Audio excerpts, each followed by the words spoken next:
Hi everyone, and welcome to the next in the series of the TA Job Market Review with me, Robert Nunn. And today I'm thrilled to be joined by Rhoda Adeola. Thanks for joining me, and how are you? Thank you, Robert. Thank you for the opportunity. Thank you. No worries, no worries. So could you just start with an introduction of who you are and your experience within TA so far? Okay, my name is Rhoda, and I'm a talent acquisition specialist. I like to call myself a global talent acquisition specialist because my experience spans across different markets, different regions, and I do have experience with both technical roles and business roles as well. My journey, I started in HR and then Okay. decided to specialize in talent acquisition based on my interactions with people while working as an HR intern and HR officer.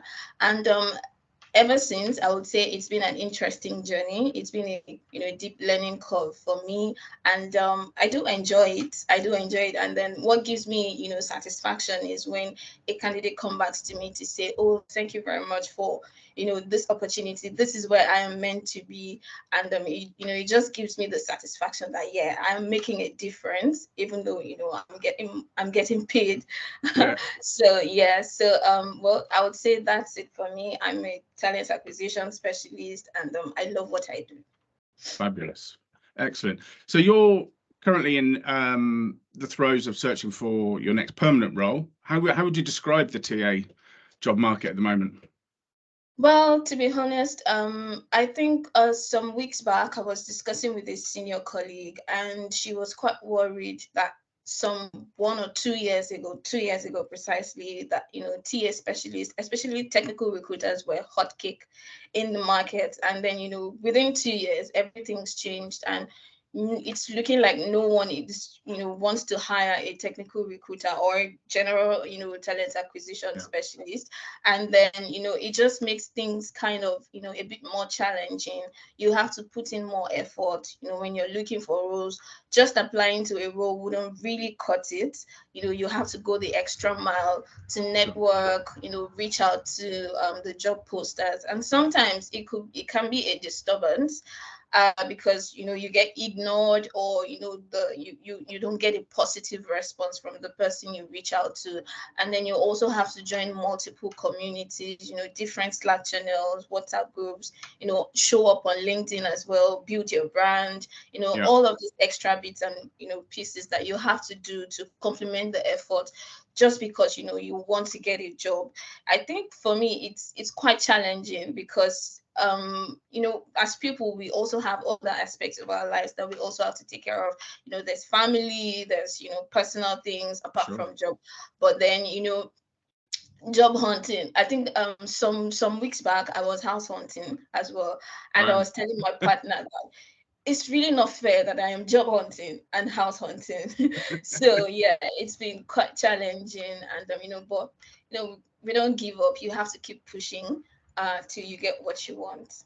Indeed. I mean, you've touched on it there briefly, but is there a particular approach or strategy that you adopt when searching? How do you structure your day or week when looking for work? Okay. Well, I really don't have, like a plan to say, oh, I'm applying to XYZ number of jobs per day Yeah. or per week. I just, because I'm actually studying, so in my free time when I'm not doing anything school, I check through my emails, check through LinkedIn jobs, and then other Slack channels, in my free time to just push out applications. So I wouldn't say I have a specific number of jobs that I, apply to, but I can say that I apply to quite a lot because I get a Yeah. lot of unfortunate emails. So yeah, I would say that I really don't have. And then regarding going the extra mile, most times I really don't reach out to people on LinkedIn because it really hasn't worked for me. Some Okay. of the jobs that I have, some roles that I have interviewed for and gotten to the final stages were roles that I didn't, pitch to anyone. It was just random and I was just called upon. So, but I do get personal when it's a job that I saw on a Slack channel or, Yeah. on a maybe community or on a group, that's when I, reach out to them to say, oh, I've applied for this job. I hope, and Just give yeah, them a so quick that I nudge. think that's what I do. Excellent. What are you studying? I'm studying for my master's in human resources management. Oh, excellent. God, you're putting yourself through it at the moment. So what importance do you put on networking and your own personal brand? Okay, well, because of the challenge, the technicalities of the job market right now, I place a lot of emphasis on networking and personal brand.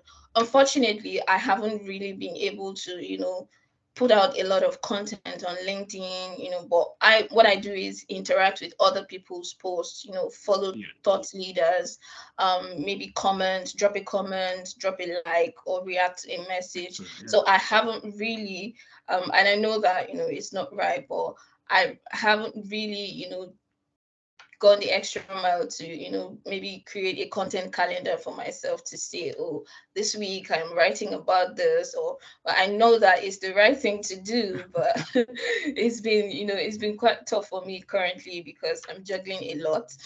So I just try to make sure that the other communities off LinkedIn, I try to contribute. If someone is asking a question, I try my best to respond, to give insights, also ask questions as well, just to be more visible on those communities. I think it was the talent community that I reached out to you on, wasn't it? Yeah. Yeah. You get a lot of benefit from that group. And yes, it's actually quite I've actually joined a couple of Slack channels before that, and they weren't just really as active as the talent community. So and because of that, I just abandoned Slack before. But when I joined the talent community, I find myself going to Slack more often than before, because there's just this engagement. There's this, you can see that the founders of the community are really putting in a lot, and they want people to be able to get immense benefits from it. So yeah, it's quite interesting, and what they're doing is amazing as well. No, absolutely. Have there been any moments or rejections or setbacks that stand out for you? And how did you handle them? Yes. So very recently, I think about a month ago, I had a rejection. I had gotten to the final stage of the interview, and I was really hopeful. Initially, I wasn't hopeful because I had done, a number of intro calls, and nothing really came out of them. But for this one, I was really hopeful because it was a great company, great benefits, great opportunity, and it was all looking good for me until I got the unfortunate email, and they did give me feedback, which was actually quite different from the other experiences I had. So that the feedback that I was given was both on the positive and the negative side. So I really appreciated that I was given the feedback so that I would be able to work on that. And yeah, I would say that has been like the most depressing most depressing experience for me. And so based on that feedback, I have worked on myself better. So anytime I have an interview, I haven't really had interviews after them, actually, unfortunately. So, but I've taken, I've reflected on those feedback, and then hopefully when next I get the opportunity, I would act on those feedback. Excellent. It's good to see you taking the positive out of that setback. And on the flip side of that, have there any other processes or anything positive that stood out as good practice that you'd like to sort of shine a light on? Okay. Okay. So before the last interview that I had, I already had one earlier. I already got to the final stage with a different company. That was earlier in the year, I think around March or April. Yeah. And it wasn't a rejection, and it wasn't a positive response. It was just that we're pausing hiring for the year, and we'll get back to you. But it was quite different because it wasn't the usual hiring freeze, the way it happens to others. The hiring manager, who happened to be the TA manager for the company, was very she was quite emotional about it when she gave me the news. And ever since then, anytime I reach out to her, she tells me, "You are on my radar. I haven't forgotten you. You That's are nice. definitely going to join my team, when we continue hiring." So it has, been very positive for me, at least. Okay, it wasn't that I'm not good enough. That's why I was rejected. It was because, company bureaucracies and, practices and whatnot. So that, really boosted my ego to say, okay, it's not like I am a terrible recruiter or a Of terrible course. sourcer. It's just because of the, current market. And it has been, really encouraging. Excellent. So, I mean, given the last sort of 18 months, 2 years of the TA industry, where we're in massive demand, to where we are now, it's a bit more scarce. What do you think the future will hold? What's 2024 going to look like for the TA industry?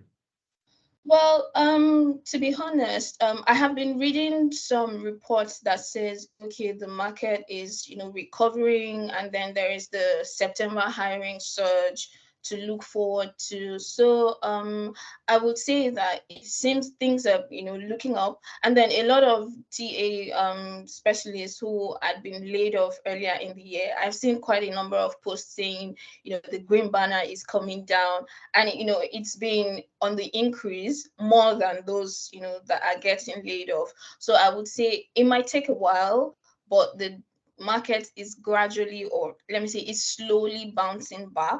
So it just takes consistency, it just takes persistence. It wouldn't mean that, okay, you would be getting a TA specialist will be getting a job in the next few weeks. It could take a while, but it seems like something positive is happening in the TA Yeah. market. And then another thing is, I have seen the trend where TA specialists are also trying to not pivot per se, but they're also upskilling.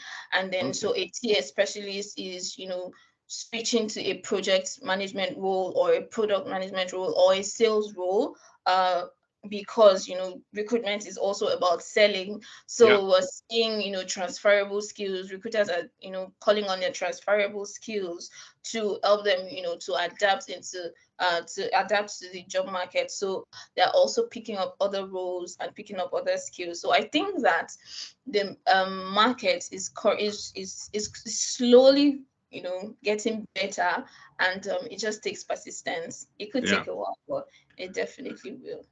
Excellent. I'm sure your master's in HR is going to really power your career when you get that. Well, I really hope so. Actually, I really, really hope so. Excellent. Well, final question, as is tradition, set by the previous person that I interviewed, and I Okay. won't ask you to name the company that you're referring to, but you can imagine it as you answer the question. But if you were CEO for the day, what one thing would you change? Interesting.